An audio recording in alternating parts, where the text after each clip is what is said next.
pompa itu adalah jantung, kemudian pipa itu adalah pembuluh darah, dan airnya adalah darahnya. Oke, diingat ya teman-teman. Setelah kita kontrol faktor resiko, berikutnya nih adalah fase di rehabilitasi dan fisioterapi.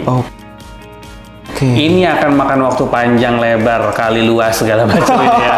Ini rehabilitasi itu jadi merupakan salah satu faktor yang paling penting ya dok ya. Iya dong. Ya kan, bagaimana seorang itu yang tadi mengalami kelumpuhan bisa bergerak kembali, bagaimana tadi yang mengalami gangguan bicara atau bahasa bisa berbicara kembali. Intinya kita mengembalikan kualitas hidup dan aktivitas hidup harian seseorang yang terkena stroke itu menjadi lebih optimal dan kembali semaksimal mungkin kayak dulu. Nah itu teman-teman, itu menarik tuh.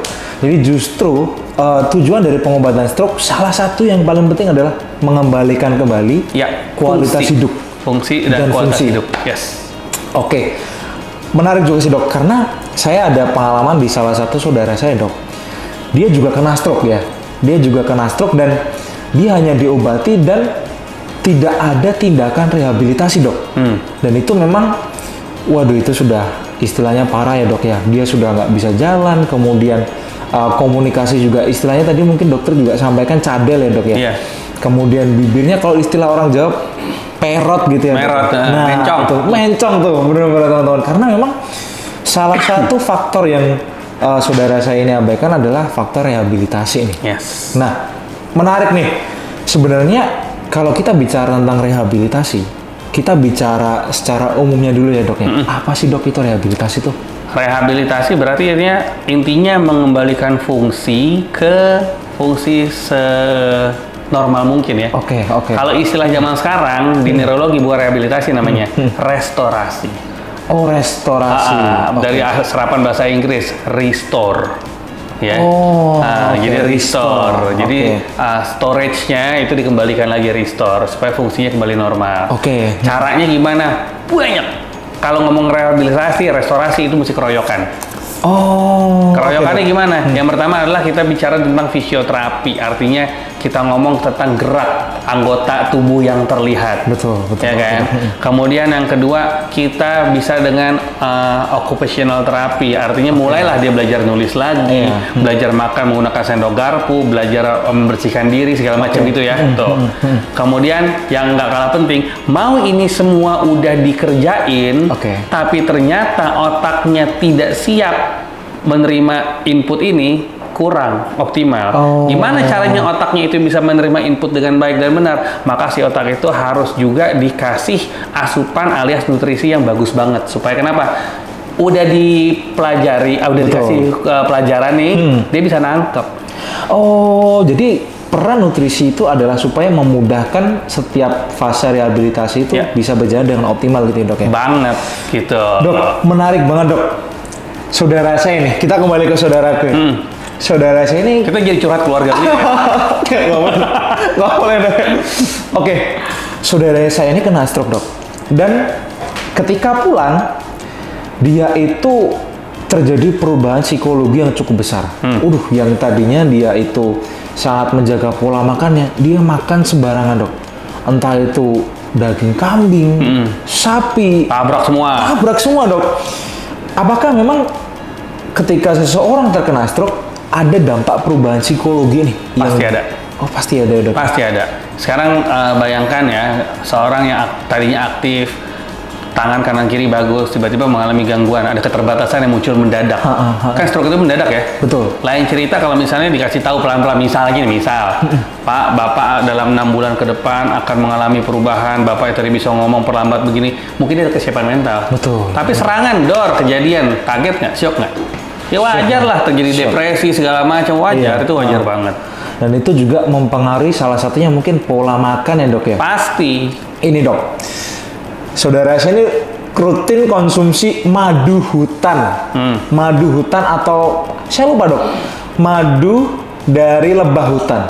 Itu gimana sih dok? Maksudnya apakah memang aman dikonsumsi atau sebenarnya sih dari segi medis tuh konsumsi gula yang cukup tinggi ini sebenarnya bisa membantu pemulihan stroke dok?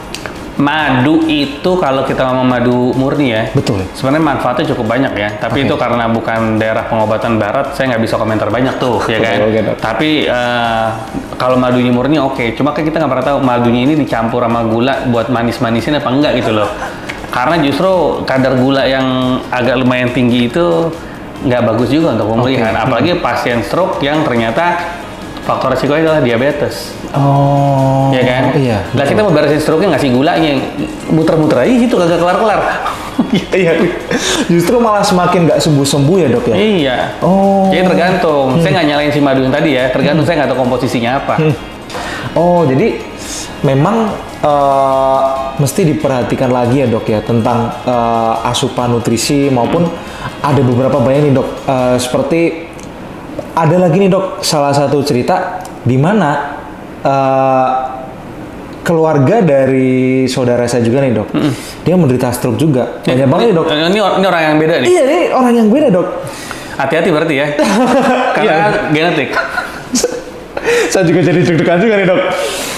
Jadi salah satu yang dia konsumsi adalah pil yang konsumsi herbal, yang itu ada kandungan kayu putih, eukaliptus.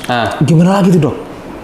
Balik lagi sih kalau kita ngomong herbal, sebetulnya obat-obatan yang kata orang obat kimia gitu katanya, sebenarnya basicnya juga dari herbal sebenarnya kan, ya kan dari tanaman dari alami, cuma diekstrak gitu kan. Betul. Jadi saya nggak setuju dengan istilah obat kimia sama obat herbal.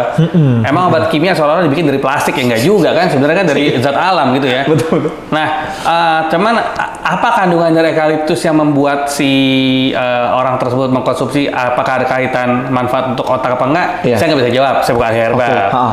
Saya nggak anti herbal sama sekali, silahkan. Tapi kalau saran saya, dapatkan obat herbal yang memang yang terpercaya gitu ya. Karena banyak orang mengklaim dia herbal, ternyata dicampur steroid. Oh. Itu sering banget. Steroid ya dok? Iya, kalau pakai steroid tapi sih efeknya habis minum enak. Enak, seger. Besok beli lagi. Laku nggak? Laku. Cuma habis itu apa? Efeknya pengeroposan tulang, tekanan darah tinggi, stroke ulang, diabetes, serangan jantung, kegemukan, PR amat kan? Teman-teman mungkin bisa diperhatikan juga ya teman-teman, karena mungkin ada beberapa ternyata konsumsi obat herbal itu dikhawatirkan ada konsumsi steroid yang itu justru malah semakin memperburuk kondisi pasien stroke. Jadi pastikan herbalnya dari sumber yang kredibel. Saya bukan anti herbal ya, bukan. Wah nih dokter gara-gara ini nih anti herbal. Enggak, siapa yang bilang jelekin herbal? Enggak. Oknum penjual herbal gitu. Cuma oknumnya lumayan banyak. Gitu. Jadi hati-hati. Bukan silakan, tapi konsultasi dulu. Ini menarik nih dok. Sekarang tadi kita juga sudah bahas ya dok ya. Makanan ini madu ya dokter tidak menyarankan karena mungkin dengan konsumsi komposisi gula yang cukup tinggi itu justru mungkin ada pengaruhnya buat pasien stroke. Kalau madunya pakai gula. Kemudian berarti konsumsi gula justru itu juga akan berbahaya buat pasien-pasien stroke yang punya komorbid diabetes seperti itu dok ya. Itu akan berbahaya. Kemudian tadi konsumsi obat herbal dikhawatirkan ada kandungan steroid yang memang dia mungkin punya efek masking effect ya dok ya. Mungkin setelah minum segera seger gitu, tapi nanti ada efek-efek di belakang seperti kegemukan, kemudian tekanan darah tinggi yang itu justru faktor risiko yang semakin memperburuk kondisi stroke.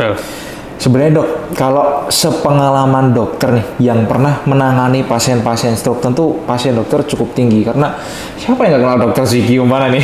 Saya nggak kenal. Dokter Ziggy Umana nggak kenal. Nah, sebenarnya kalau misalnya dokter-dokter amati, mungkin pasien-pasien dokter yang cepat sembuh dan bisa menjalani rehabilitasi stroke dengan optimal, apa aja sih dok makanan-makanan yang bisa nih direkomendasikan buat teman-teman ahlinya gizi untuk mempercepat atau membantu mengoptimalkan rehabilitasi stroke itu sendiri dok? Jadi untuk masalah gizi atau asupan yang paling penting adalah apa yang harus dihindarin, apa yang